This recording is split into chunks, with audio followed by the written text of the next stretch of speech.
The broadcast is now starting. All attendees are in listen-only mode. Hi everyone, good morning. Thank you for joining us this morning for our informational webinar on the 2014 State Employees Credit Union Emerging Issues Prize for Innovation. My name is Allison Hawkins and I'm the Emerging Leaders Fellow here at IEI. And if you haven't heard from me or gotten an email from me yet, if you continue this process over the next few months, I guarantee that you will be hearing from me, so get used to my voice. With me in the room today, I've got Diane Cherry, who's our Environments Policy Manager, Sarah Langer, our Health Policy Manager, Pat Kernan, our Assistant Director here at IEI, and Donnie Charleston, who's our Economist Policy Manager. They're going to be helping out during the question and answer session we have at the end of the webinar. Just any specific questions you might have for them, they'll be here to answer those. So before we get started, I just wanted to give everyone an explanation of the technical side of this webinar. I have you all muted right now, and you'll remain muted for the duration of this webinar, so you don't have to worry about any external noise coming over your speakers. We do want to interact with you, though, and we actually have most of this webinar time reserved for your questions. So the way you're going to ask questions is if you look on your GoToWebinar toolbar that's probably on the right side of your screen, you see a chat feature, and you can send any questions you have at any point throughout the webinar through that chat feature, and we will get to those at the end. How that'll work is I will read the question out loud so everyone can hear it, and then we will give a response. So as I said, the main purpose of this webinar is to answer any questions you have about the prize. So my remarks are going to be aimed at giving you a better idea of who we are here at IEI, the work that's inspired this prize, and the process you're going to go through to apply, and then, of course, the selection and implementation process. If you still have questions after I've gone through all of that, again, ask whatever you have on your mind. So if you've never worked with us before, the Institute for Emerging Issues was established in 2002 by former Governor Jim Hunt, who calls us a think and do tank. We are based here at NC State University, but we work with partners across the state to tackle our state's biggest issues in a long-term and comprehensive way. We engage stakeholders from various perspectives, sectors, and regions across the state to make real progress in our 4 issue areas: education, health, the natural and built environments, and the economy. Each year, we pick a new emerging issue facing North Carolina, and we develop our program of work around that issue. We do a lot of work every year around our program of work, but our most famous event is our annual Emerging Issues Forum, which actually predates the Institute for Emerging Issues. And this year's Emerging Issues Forum is going to be our 29th annual event.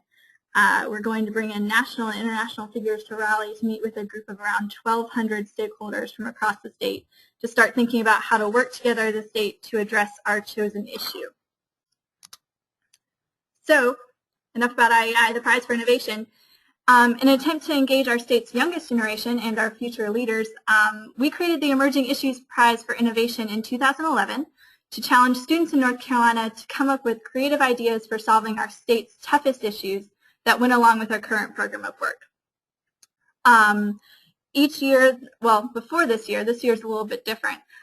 In the past, each team would receive $5,000 to put their proposal into action. This year, thanks to a very generous grant from State Employees Credit Union, we're able to offer 4 $50,000 prizes to college teams, as I'm sure all of you are aware.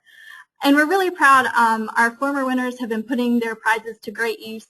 For example, the winners of our first challenge that was related to our health program of work was a team from UNC Chapel Hill, and they had an idea for an interactive children's game incentivizing exercise using wrist-worn accelerometers.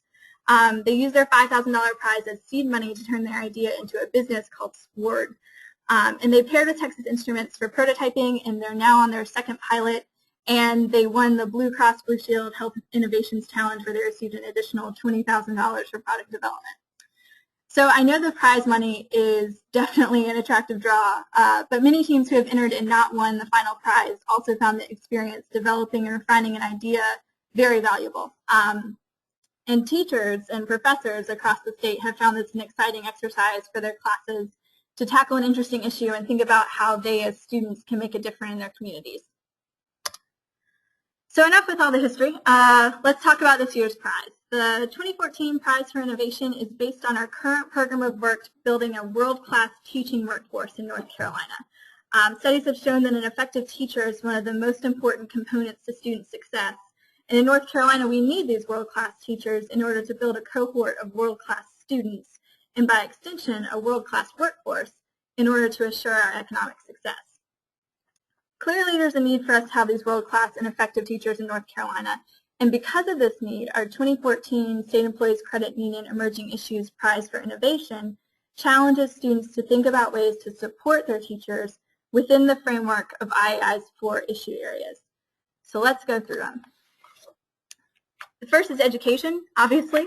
Our education challenge addresses the most vulnerable time in a teacher's career, their first 3 years.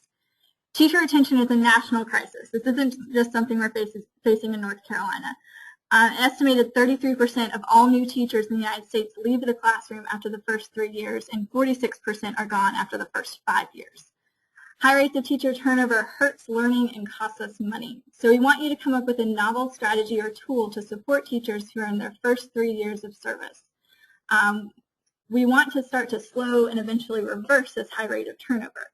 So when you're developing your proposal, be sure to keep in mind low wealth communities when you're and how your idea will work there. Our health challenge focuses on encouraging healthy habits in students. Research shows that unhealthy behaviors such as smoking, drinking alcohol, watching a lot of TV, physical inactivity hurt academic performance. Healthy behaviors may be the missing link in improving academic achievement, helping students to focus and be ready to learn. Teachers may notice outcomes of unhealthy habits, but improving student health requires ongoing communications and partnerships between schools and parents or other caregivers. We have various initiatives underway already here in North Carolina to increase parental involvement in schools. We've got the NCPTA's Parent Leadership Efforts and its Just Ask program, but there's still a lot to be done in individual classrooms and schools to fully involve parents around the specific issue of healthy habits. So what we'd like to see in a proposal that addresses how parents and teachers can work together in order to improve student health habits. Keep in mind that there are many kinds of parents and caregivers, and that this challenge is not only about encouraging healthy habits in students, but also about meaningfully engaging these parents and caregivers in this process. The challenge for the natural and built environments addresses the effect natural disasters have on education in North Carolina. Natural disasters like Hurricane Sandy, Hurricane Katrina, and the tornadoes in Oklahoma City and Joplin, Missouri obliterated the educational infrastructure of those areas. Following Hurricane Sandy, New Jersey's educational system faced catastrophic damages. Schools remained closed for months, disrupting the lives of thousands of children. Teachers were forced to recreate the classroom environment and struggled to deliver education to those most in need. And as a coastal state, North Carolina is especially prone to natural disasters. The federal government has documented 403 hurricanes that have hit North Carolina since 1851, and 13 of those were Category 4 or 5, the strongest categories. In addition to hurricanes, North Carolina has suffered from flooding, snow events, and tornadoes throughout the state. So given these realities, in the Environments Challenge, we're looking for an innovative strategy, program, or technology that will allow teachers to continue to educate students as quickly as possible following a natural disaster. Last but not least, our Economy Challenge targets school funding. As all of you know, costs of K-12 education continue to rise, and especially in states with significant population growth like North Carolina. But at the same time, public education spending is just one priority among many at the state and local levels. The recent economic situation has placed significant pressures on North Carolina, school districts, and their schools to provide needed resources. But in North Carolina and across the nation in recent years, the choices have often been about what to cut, not what to spend more on. As a result, teachers have been forced to do more with less, and we want to help them out. This challenge is to develop increased new funding streams for local schools. Keep in mind we're not looking for a way for schools to use current resources more effectively. We're looking for new revenue sources. And of course, we want this to be something that can work in low-resource schools just as well as it can in high-resource schools. So got all that? Remember, if you have questions throughout this webinar, go ahead and send them in via your chat function on your toolbar. We'll get to your questions as soon as we're done with these logistics. So now we're going to go through the application. You can find downloadable PDF versions of the application and the challenge statements for each issue area on our website, www.emergingissues.org, or you can email me. I'm going to give you my contact information at the end of the webinar, and I would be more than happy to send them your way. So when you're developing your application, the first thing you're going to need to do is identify your team. Your team needs to be between 2 and 5 students, and you need to identify a primary contact. II will be doing most of the communication through this primary contact, hence the name, so choose accordingly. 2 other people you'll need to gather are a principal investigator, or a PI, and an administrative contact, or an AC. The principal investigator will be a faculty member who will work closely with your team throughout this process. The PI will be responsible for tracking, overseeing, and reporting of prize monies, which will be transferred as a grant to the winning team's educational institution. All teams must also identify an administrative contact. This person is the grants administrator or fiscal officer who is authorized to commit your institution to the terms of the grant. The AC is a different person than the PI. The AC may be found in your institution's grants office, which might be called something like the Office of Sponsored Research or Office of Contracts and Grants, or could be someone else who is able and willing to manage a grant within an academic unit of your institution. Please note that IEI does not allow overhead to be taken out of prize grants. Then the second part of your application is essay questions. You can find the word counts for each of these questions on the application. And the questions are, describe your innovative process, environment, or tool. How will this process, environment, or tool address the chosen challenge? What makes this solution different from other attempts in this field? And if awarded the $50,000 prize, how will you begin developing your process, environment, or tool? Include how you will spend the money and who you might work with. When you're answering these questions, keep in mind that judges will be looking at the approach and rationale you propose, the clarity of your goals, the innovativeness in your solution, your project's feasibility, and of course, your budget plan for using the $50,000 prize. Be sure you address all of these in your answers to these questions. But your application isn't the only part of your proposal. In addition, you'll need to produce a 2 to 3 minute video describing your idea. So why we're asking you to do this is because if you're selected as a finalist, this video will be uploaded to IEI's website, and it will be what introduces your proposal to the public. And the public are going to be voting to determine the final winners. So make sure that these videos are good. We're also asking for the resumes for everyone on your team and a brief description of everyone on your team's role in this project. And of course, we'll need written statements from your PI and AC verifying their willingness to participate. Once you have all of these materials together, you'll need to submit your proposal by December 1st, 2013 by 11:59 p.m. to emerging_issues@ncsu.edu. While we prefer electronic submissions, if you need to mail in your application, just make sure it's postmarked by December 1st and sent to the Institute for Emerging Issues, Campus Box 7406, Raleigh, North Carolina 27695, and attention Prize for Innovation. Once you've submitted your application, an internal team of judges from IEI will narrow those submissions to up to 15 teams per category, and we'll send those selected proposals to external prize judges who will include IEI board members, IEI issue council members, and other leaders in North Carolina. These external judges will choose up to 3 teams in each category that will be entered into a public vote to determine the winners. As I mentioned before, the judges will be looking at your approach and rationale, the clarity of your goals, the innovativeness in your proposed solution, your feasibility, and your budget plan for using the $50,000. So again, be sure to hit on all of these in your proposal. Let's talk about the budget a little bit. Obviously, your budget is a very important part of your proposal. And a couple things we're asking you to do with the budget. We're asking that you reserve $5,000 for mentorship. We want your ventures to be successful, and having a good mentor or consultant is going to help you be successful. If you win, we'll let you select who you like to use as this resource, but we'll ask for you to propose it to us so we can sign off on it. We'd also like you to reserve $1,500 for travel to the Emerging Issues Forum. If travel costs you less than that, you can use what's left over from that $1,500 for other aspects of your project. But for the sake of the budget you submit, reserve those funds for the forum. If you win, you're required to attend the forum. If there are extenuating circumstances and a member of your team can't come, we understand. We want as many people from your team there as possible. We're going to be publicly announcing you as the winner for the first time at the forum, so we want you there to get the credit. The winner in each category is going to be determined by a public online vote from January 20th to January 26th. It'll be on our website, and obviously the teams with the most votes will win. So tweet, Facebook, teach your grandma how to use a computer, anything you got to do to make sure everyone you know votes for you.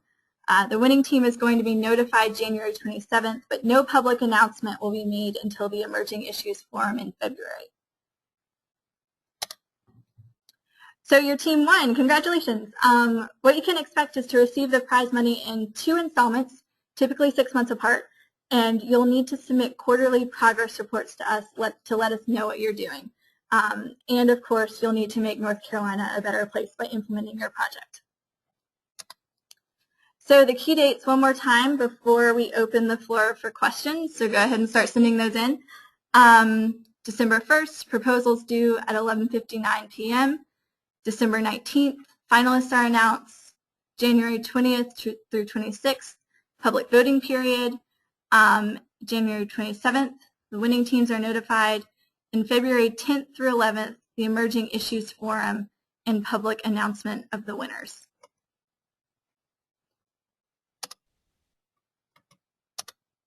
So now I'll open the floor for questions. If for any reason your chat function is not working, feel free to email emergingissues@ncsu.edu.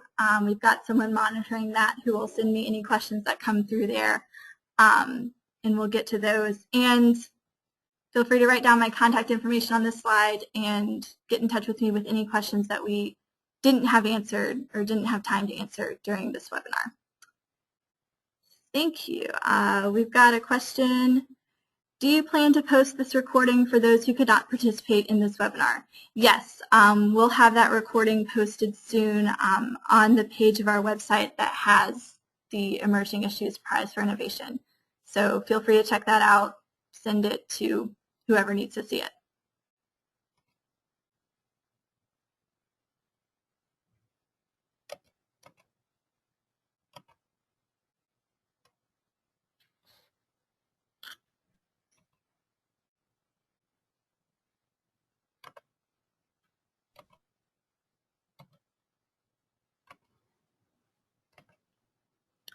Oops, someone who just sent in their question, I accidentally clicked the trash can rather than the button to open it. So if you could resend it, I'll answer it. I promise. I won't delete it this time. Do your group members need to attend your school? Everyone needs to be an enrolled student at a 2- or 4-year college or university in North Carolina. Do they need to all go to the same school? But they don't need to all go to the same school.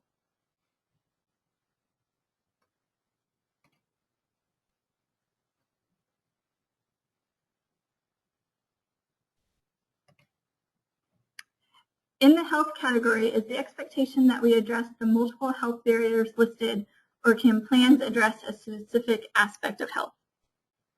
Just one's fine, and it doesn't have to be one of the ones listed. Good question.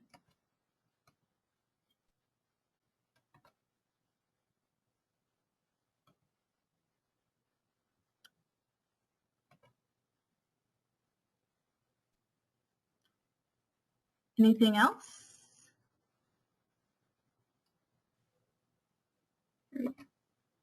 Can teams be a mix of graduate students and undergraduate students? Yes, they can, again, as long as they're enrolled in a 2- or 4-year college or university in North Carolina. What is the timetable for implementation of these grants? Pat, do you want to take that one? This is Pat Cronin, our Assistant Director.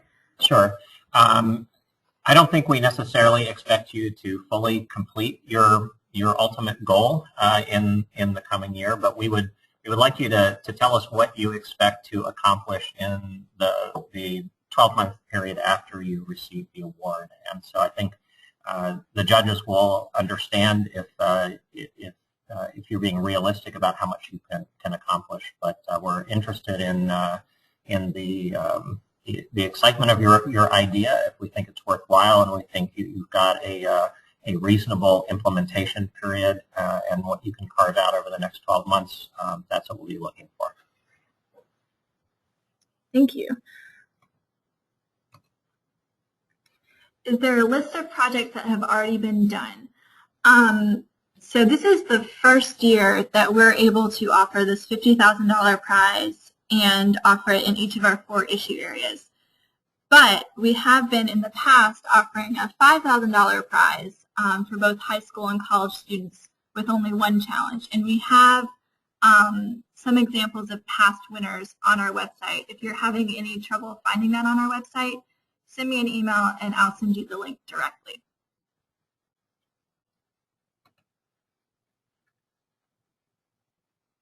Once a plan is designed and ready to implement, is it made permanent for all schools or healthcare facilities, etc., or is part of your duty to present the plan to the schools?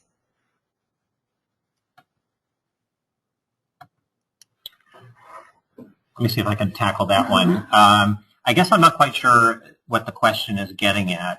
If you're getting at how do we go about implementing whatever the idea is, I think it's incumbent upon you to explain how you will go about doing that kind of connection. So if you need a school to be part of a pilot, I think you need to explain how you think you will go about making those connections in order to move this towards implementation. Thanks. What happens? Oh, sorry. Do we have something to add?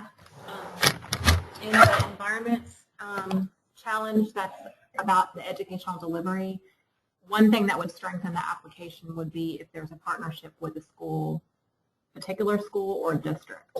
The reason being it needs to be, the implementation needs to be something that someone will actually use. And if you have a partner at the school system, that will enhance your application itself, and it will make the product much more useful. Thanks, Diane. So next question, what happens to seniors who wish to participate but graduate before the conclusion of the implementation year? Diane's got this one too. Sorry, this came up from my issue area challenge. If you have someone on your team who is still a student, that's fine, but you yourself cannot, the team cannot entirely consist of people who are out of school.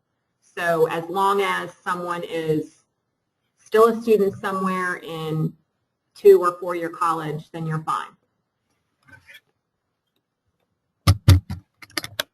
Great, okay. Who will be voting on the projects? Members of State Employees Credit Union, or will it be a general public voting like they do on Election Day or American Idol? I like that reference. It's going to be general public voting. So part of this is organizing people to make sure that you get the most votes out of everyone, which I'm sure if all of you are entrepreneurs with these projects, you are more than capable of doing that. Good question.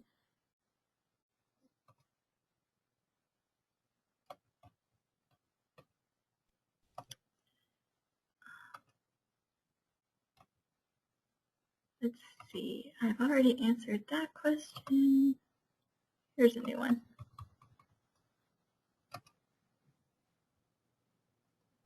For the student requirement, one of my potential group members will be re-enrolling in the spring. Because this is the implementation year, is this acceptable? Again, as long as a team, so your team, let's say your team consists of 4 people, as long as someone on the team is still in school, you're fine. You just need to make sure that not all of you have graduated. And part of the reason for that is because we have to give the money through the university or through the community college. We have to have an institution to be able to do that. So it's not about punishing people who graduated. It's just the fact that the distribution of the funds require an entity to receive that money. And as long as they have proof of enrollment for the spring, that's what we'll be looking for to verify that they're students. That makes sense. A good question. Let's see, we've already answered that one. Are there any other questions? Go ahead and send those in. While you're thinking of your last questions, I'm going to ask the other people in the room with me, is there anything that we need to add that I forgot? Oh, we got one more. Our previous project videos online. I believe we can find those on our YouTube page, our IEI YouTube page. Email me at achawken@ncsc.edu, and I will get those to you.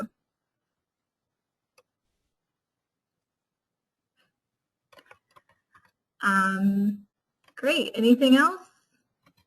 Again, if you're like me and think of a question right after you close the window for the webinar, shoot me an email, call me, and I will make sure we get the answer to you. But thank you so much for joining us this morning. We're really excited about the opportunity for students in North Carolina to really get some interesting projects off the ground, and we can't wait to see what you and your colleges and universities come up with. So thank you so much. Have a great day.